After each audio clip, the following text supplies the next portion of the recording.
Ir norėčiau teikti regalijas naujajam merui.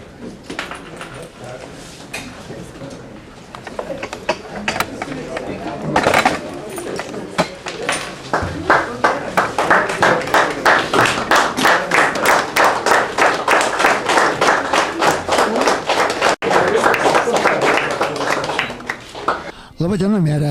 Sveikiname su naujom pareigom. Ir kokias pirmasis mintis? Pirmasis mintis prasidės dabar didieji darbai, didieji vargai.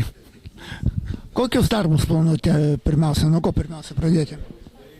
Pirmiausia, reikia pabendrauti su visa administracija, su seniūnais, išsiaiškinti nuostatas ir tada susiplanuoti pirmiausias darbus. Bijau pasakyti skaičių, bet matyt, kokie apie 10 tai tikrai turėtų būti. Merui svarbu komanda, kaip šito klausimu. Ta komanda, su kuria jau į šitą posėdį, kaip mes ir buvom pareiškimų paskelbę, mano pasitikėjimo turi ir aš nebejoju, kad mes dirbsim vieningai, kryptingai. Ir paskutinis klausimas. Kada mes turėsime naują jūsų pavaduotoją, kada turėsime naują direktorių administracijos? Tikslę datą bijočiau pasakyti, yra reglamentai procedūros, bet tai bus pakankamai greitai. Ačiū.